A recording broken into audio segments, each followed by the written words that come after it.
More than 3,000 Christians have been killed in Nigeria this year by Muslim militants in a massive wave of persecution that also has resulted in 300 churches being threatened, attacked, or destroyed, according to a new report.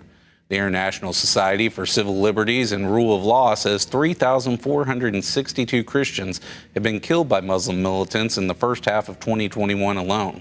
That number is nearly as many as the 3,530 killed in all of 2020. International Christian Concern cited the report this week and urged the world to take notice.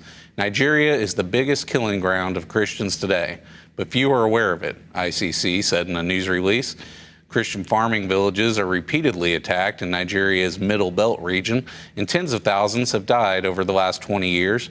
In addition, hundreds of thousands of Christians have lost everything and are living as refugees, ICC said. The surviving victims often are not assisted or protected by the government from further harm, the report says. It is deeply saddening that, till date, those responsible for the anti-Christian butcheries in the country have continued to evade justice and remained unchecked, untracked, uninvestigated, and untried, leading to impunity and repeat atrocities, the report says. Former U.S. Secretary of State Mike Pompeo says the situation warrants serious action. Armed, radical Islamic groups arrive in a village during the night, kill the men, rape and murder the women, and kidnap the children. Pompeo, who now serves as senior counsel for global affairs for the American Center for Law and Justice, wrote in an online analysis, the Nigerian government thus far has sought to downplay the attacks. These terrorists must be held accountable. And given that Nigeria has the largest Christian population of any African country, over 80 million, nearly half of its people, it is essential that this persecution is snuffed out before it becomes even worse. Now, Sean, you are legal counsel for ADF International, and one of the issues that you're dealing with right now, and there are so many issues around the globe, this particular one is happening in Nigeria, where there are two different colleges and they're government schools that have reportedly banned Christian religious activities on campus. Tell us what's going on here. Well, thank you for having me on, Billy, and I really appreciate it. The situation in Nigeria just generally is a very, very difficult situation for Christians in particular, especially in the northern part of the country.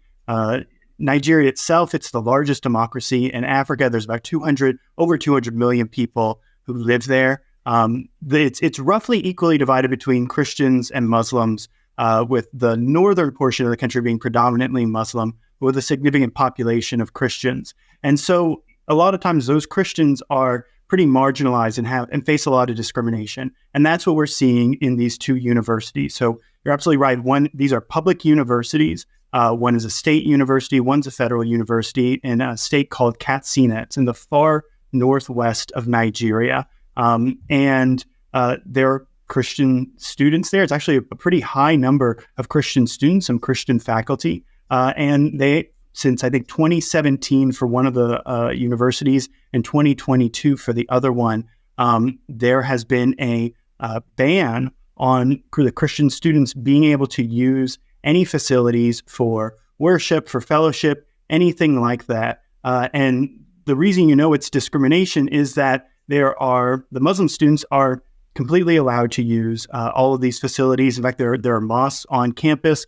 There are specific buildings for them. And in Nigeria, just like in a lot of places in the US or around the world, to accommodate different religious groups, the universities will build chapels or they'll build mosques or anything like that on campus. And that's the normal case in most of Nigeria. But in these two particular universities, they're not doing that. They're preventing Christians from using those spaces, from worshiping on campus, having fellowship. They have to go off campus to do that. It's just plain discrimination. So they've locked doors, they've pushed them out of the buildings where they would meet, and they're allowing the other religious groups, the Muslims, the others, to meet on campus and to do what they would normally do, right? But the Christians are the only ones essentially unable to do that. Is that accurate? That's right. I think the only groups that are allowed to use the facilities on campus are just Muslim groups.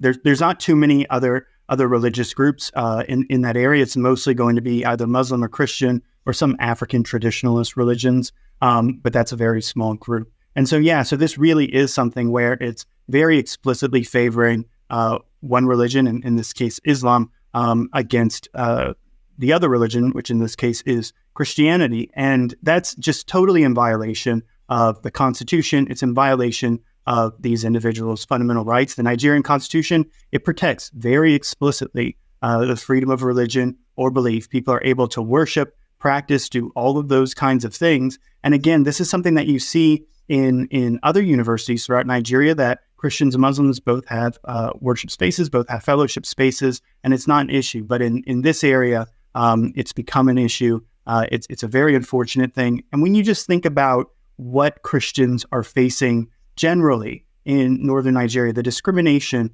it is really astounding to see it coming from these public entities, from these government-run facilities, one federal, one state. That's a really, really outrageous thing.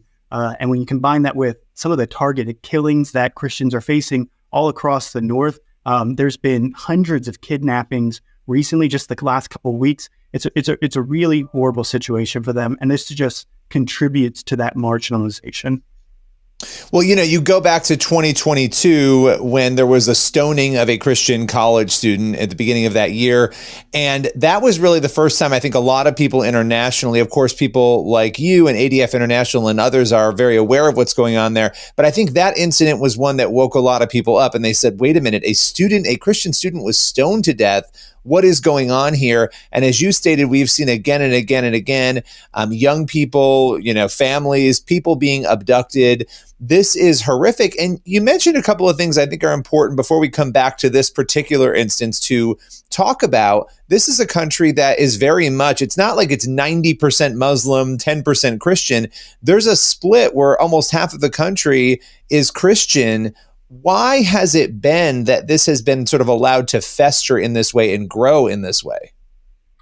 It's a really interesting question, and it's a difficult question, and a lot of it, I think, has been primarily because the government is not prosecuting people who commit these heinous crimes. So you're talking about Deborah Yakubu. She was a young 20s college student up in Sokoto State, which is very close by Katsina State, where these university cases are happening.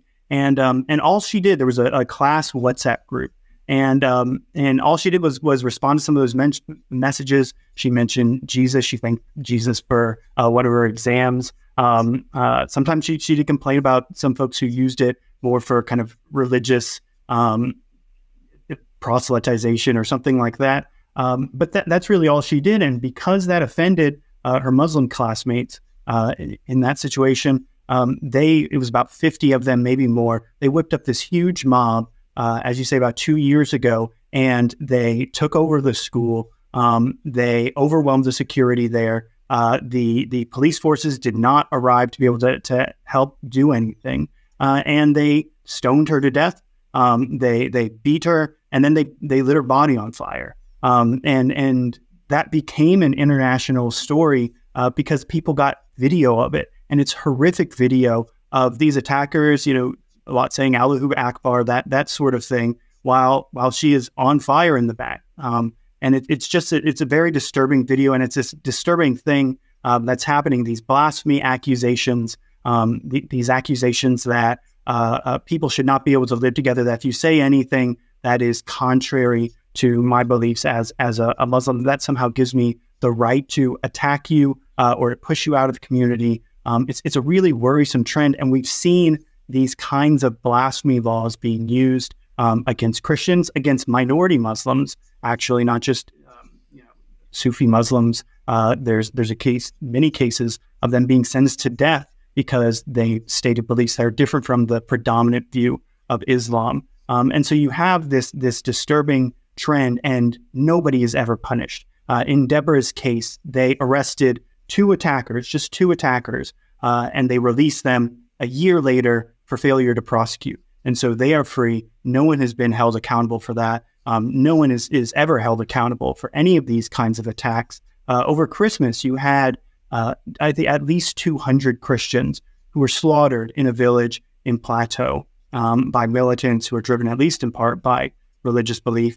And nobody's been found, nobody's in prison, nobody's arrested, nothing happened. So I think that impunity is a major, major part that emboldens the extremists to be able to take these kind of positions and do these kinds of actions.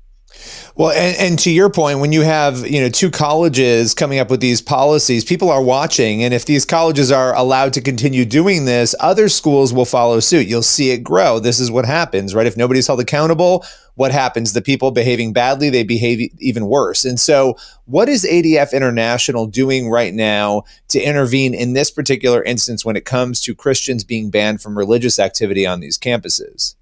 So one of the things that we do is we support local lawyers who are taking these kinds of religious freedom cases on the ground in Nigeria and all around the world. And it's something that I'm very proud of, and it's a wonderful thing to be able to support these people who are so courageous, the lawyers who are courageous, their clients. It takes a lot of courage to be a Christian student in an area where you already feel pretty marginalized, to stand up to these big universities, to stand up to people who have already said, we don't necessarily want you to express your faith. And so to do that, I think takes a lot of courage. And so we support those lawyers, and we do a lot of advocacy, things like this interview, just to let people know what's happening. 90% of the Christians who are killed around the world, it's thousands and thousands, 90% of those Christians who are killed are in Nigeria.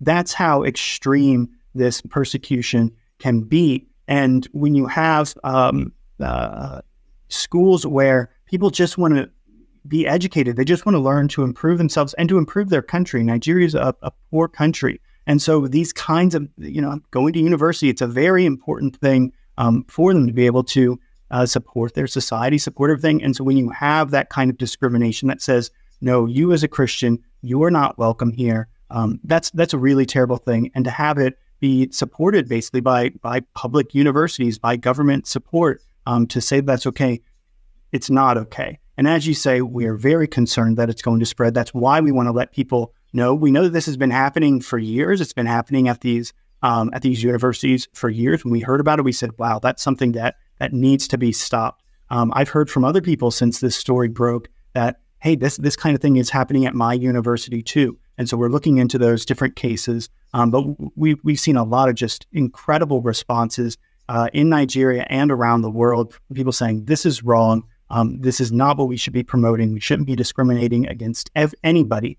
Everybody should have the right to freedom of worship, to freedom to come together and have fellowship with your co-religionists, and that nobody should be harmed for that. Nobody should be killed for that. Nobody should be discriminated against because of that. And that's our position in Nigeria. That's our position all around the world. Well, and just before we go here, how are the college students doing? Have we heard anything from them? Those Christian college students who have really, for years now been unable to worship and do what everybody else is able to do on their campus. How are they holding up? Well, it's one of these things, and it's amazing when you work with persecuted Christians, and in the West we're very comfortable. We sit in nice places, and the people who are persecuted, they have very difficult lives, and they face threats and discrimination every day. And yet, in terms of the Spirit moving through them, in terms of their relationship with God, it's such an inspiration, because they're always the most joyful people, and they really take they see that persecution, and they turn it around for the glory of God. So it's just an incredible witness from these folks. The Christian students, they're glad that people are praying for them. They're asking people to pray for them. They're asking people to speak out about this case, to speak out on behalf of freedom of worship, on freedom to live out your faith in public, to not be harassed. So I think that they are in good spirits. Obviously, they're concerned, but these are very courageous, very faith-filled people. If you want to learn more, you can go to adfinternational.org. We have lots of cases on Nigeria and all across the world, where you can see the same story of people who are persecuted for their faith, and just how strong their faith is. And I think that's just a wonderful inspiration.